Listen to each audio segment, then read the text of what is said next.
जनता इतनी दुखी है कि आने वाले चुनाव में भारतीय जनता पार्टी का सफाया होगा। और जो मैंने कहा है कि ये नारा जो बदलेगा, भाजपा परिवार भागता परिवार ही दिखाई देगा।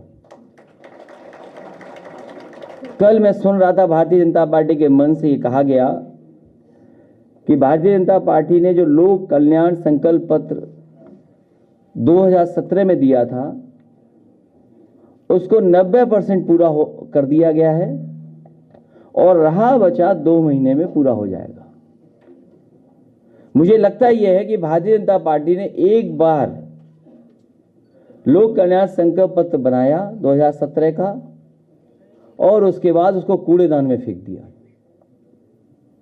क्योंकि उसके बाद उन्होंने कभी पन्ना नहीं पलटा। हालांकि ये दावा करते हैं कि पन्ना प्रभारी बहुत बनाते हैं, लेकिन अपना ही लोक कल्याण जो मैनिफेस्टो था वो भूल गए।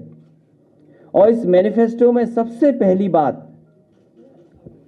किसानों के लिए जो कही गई वो मैं उसी से पढ़ देता हूं। उसमें कहा गया कि 2022 तक उत्तर प्रदेश के किसानों की कृषि आमदनी को दोगुना करने के लिए एक विस्तृत रोड मैप तैयार किया जाएगा। और मंचों से यह भरोसा दिलाया गया किसानों को कि आने वाले समय में उनकी आमदनी दोगुनी हो जाएगी। आज किसान उत्तर प्रदेश का जानना चाहता है कि आखिरकार आय कब दोगुनी होगी। और जिस तरह से महंगाई बढ़ी है, हर जरूरत की चीज महंगी हो गई है। केवल यही झूठ नहीं है, भविष्य में गन्ना किसानों को फसल बेचने के 14 दिनों के भीतर पूरा भुगतान हो जाएगा। अभी भी कई चीनी मिलों का बकाया किसानों का बाकी है, अभी भी ये सरकार नहीं दे पाई है। और किसी पन्ने को आप पलट लीजिए, इस संकल्प पत्र का जनता को किया हुआ वादा एक भी पूरा नहीं हुआ है। सरकार का यह दावा था कि सरकार न्यूनतम समर्थन मूल्य पर किसानों के धान की खरीदारी के लिए व्यवस्था करेगी। धान तैयार है, पीलीभीत, शाहजहांपुर, लखीमपुर, इन इलाकों में धान कट गया है, लेकिन जो कीमत तय की गई थी सरकार की तरफ से एक भी किसान को सरकार नहीं दे पाई है। और जो नुकसान हुआ है किसान का,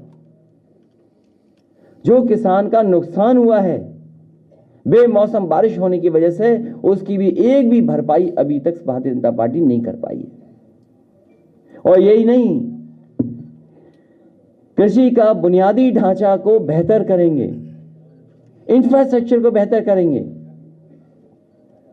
उत्तर प्रदेश का किसान जानना चाहता है कि जो मंडी व्यवस्था पहले से लागू थी, उस मंडी व्यवस्था में कितना सुधार आया है। और उस सुधार के साथ साथ आपने एग्रीकल्चर के लिए, इंफ्रास्ट्रक्चर के लिए कौन सा अच्छा फैसला लिया है, अच्छा काम किया है। जो मंडी बन भी रही थी उनका काम नहीं आगे बढ़ा, और जो चलती हुई मंडी थी उनको इस सरकार ने बंद कर दिया। सिंचाई को लेकर के न जाने कितना बड़ा दावा किया गया कि 20,000 करोड़ का फंड बनाया जाएगा। कहता हूं, बुंदेलखंड की जनता ने सबसे ज्यादा भरोसा किया भारतीय जनता पार्टी पर। सभी सांसद, सभी विधायक जिता दिए, और जितना भरोसा जनता ने किया उससे ज्यादा बड़ा धोखा भारतीय जनता पार्टी ने बुंदेलखंड की जनता को दिया है। न पानी मिला उन्हें, न पीने का पानी उपलब्ध करा पाए, और महंगाई तो बढ़ाई बढ़ाई।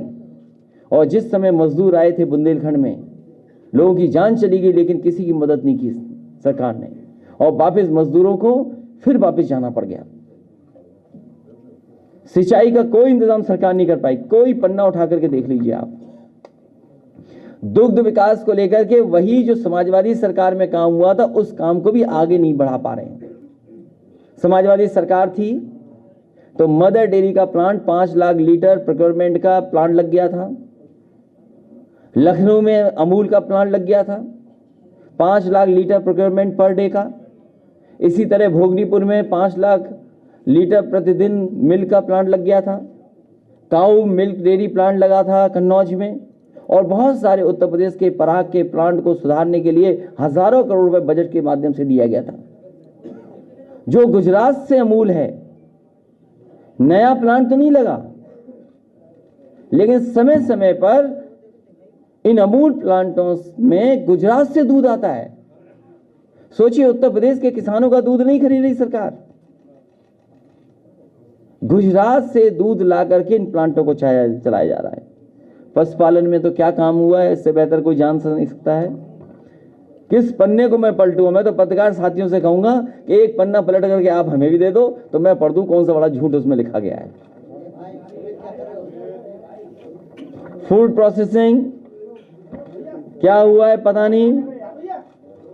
ये मुफ्त लैपटॉप, एक बात को मैं कितनी बार बोलूं, अब हमें भी नहीं अच्छा लगता बार बार बोलने में। 4.5 साल टैबलेट देते रहे और अभी भी टैबलेट नहीं मिली है। ये पता नहीं कौन सी टैबलेट बीजेपी दे रही है। और 1 GB इंटरनेट मुफ्त, वो धुएं के निशान मिटा दिए जाएंगे। 1 GB इंटरनेट मुफ्त। बीजेपी के लोग बताएं वो 1 GB कहां है इंटरनेट। शिक्षा संस्थानों का विस्तार, शिक्षा संस्थानों में जो चीज हो रही वो कल्पना नहीं की जा सकती, वो तो बाद में पता लगेगा। शिक्षा संस्थानों को चौपट कर दिया गया है और एक तरह की सोच के लोगों को बैठा दिया है, जिससे कि वर्षों वर्षों वही अपॉइंटमेंट होते रहें। इससे बड़ा समाज का नुकसान कोई नहीं हो सकता तो भारतीय जनता पार्टी ने शिक्षा के क्षेत्र में करके दिया है। बुनियादी ढांचा, मथुरा, काशी, झांसी एवं गोरखपुर को जोड़ने वाली रोड कॉरिडोर का निर्माण करके पूरे उत्तर प्रदेश में आपस में बेहतर तरीके से जोड़ा जाएगा। ये ऐसे लिखा है जैसे ये शहरों में तो मट्टी की सड़क बनी हुई थी पहले से। सोचो आप, जो शहर पहले से ही जुड़े हुए हैं उनको किससे जोड़ रहे हैं ये लोग? पत्रकार साथियों, ये बताओ क्या लिखा है, मैं तो खुद ही नहीं समझ पाया कि मथुरा, काशी, झांसी एवं गोरखपुर को जोड़ने वाले रोड कॉरिडोर का निर्माण करके पूरे उत्तर प्रदेश को आपस में बेहतर तरीके से जोड़ा जाएगा। क्या पहले से नहीं जुड़ा था? क्योंकि झांसी मुख्यमंत्री जी पहली बार गए थे, उन्होंने कहा कि झांसी में मेट्रो बनेगी और झांसी से सीधे दिल्ली के लिए एक्सप्रेसवे बनेगा। वो जानते ही नहीं थे कि झांसी के बाद मध्य प्रदेश आ जाता है, मध्य प्रदेश के बाद चंबल नदी आ जाती है, चंबल के बाद यमुना आ जाती है, उसके बाद कहीं आकर के यूपी आता है। तो सोचो कहां से बन रहा था वो एक्सप्रेसवे। और मेट्रो न झांसी में बनी न गोरखपुर में बनी। आज उत्तर प्रदेश में वही मेट्रो शहरों में बन रही हैं जो समाजवादी सरकार में स्वीकृत थी। वही काम आज धीरे धीरे आगे बढ़ रहा है और लखनऊ के लोगों के लिए, लखनऊ के लोगों से दुश्मनी निभाई है मुख्यमंत्री जी ने।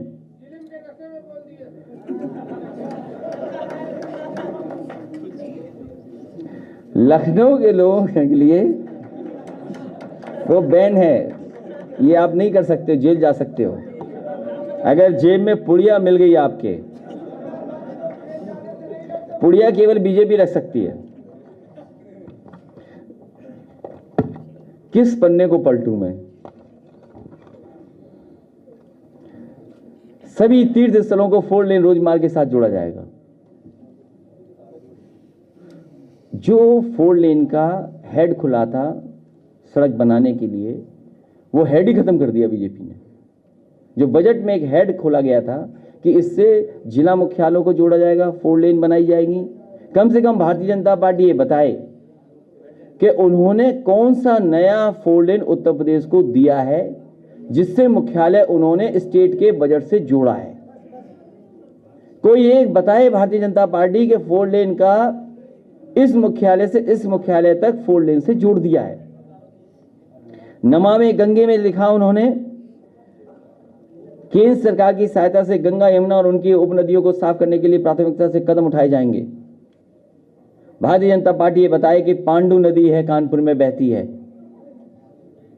जो आज एकदम नाला बन गई है, उसका एक इतिहास है। पांडु नदी कितनी साफ हो गई। यमुना नदी जो दिल्ली से निकल करके चलती है, मथुरा वृंदावन होकर के आपके इटावा होकर के चंबल में मिल जाती है, चंबल उससे मिल जाती है, आगे जाकर के इलाहाबाद में संगम में। बताओ यमुना कितनी साफ हो गई आगरा में, मथुरा में। और जो कॉरिडोर बन भी रहा था, वरुणा कॉरिडोर, वो भी रोक दिया गया। लखनऊ का जो सबसे एक बड़ा उदाहरण होता कि नदियां कैसे साफ की जाती हैं, नदियां शहरों में कैसे साफ बहेंगी, उस प्रोजेक्ट को भी रोक दिया, क्योंकि हमारे मुख्यमंत्री जी को घूमना नहीं अच्छा लगता। उन्हें घूमने का कोई शौक नहीं है, उन्हें पार्क में जाने की भी कोई फुर्सत नहीं है। पता नहीं क्या करते हैं। वह उम्मीद है कि इस दिवाली पर बहुत अच्छी तरह साफ सुथरा मुख्यमंत्री आवास कर देंगे, क्योंकि आने वाले समय में कोई दूसरी सरकार आने वाली है। मैं एक बार फिर सभी विधायकों का और सभी साथी जो समाजवादी पार्टी में शामिल हो रहे हैं, मैं उनको आज स्वागत करता हूं। एक हमारी भीम सेना भी है, उनका भी बहुत बहुत स्वागत, बहुत बहुत बधाई।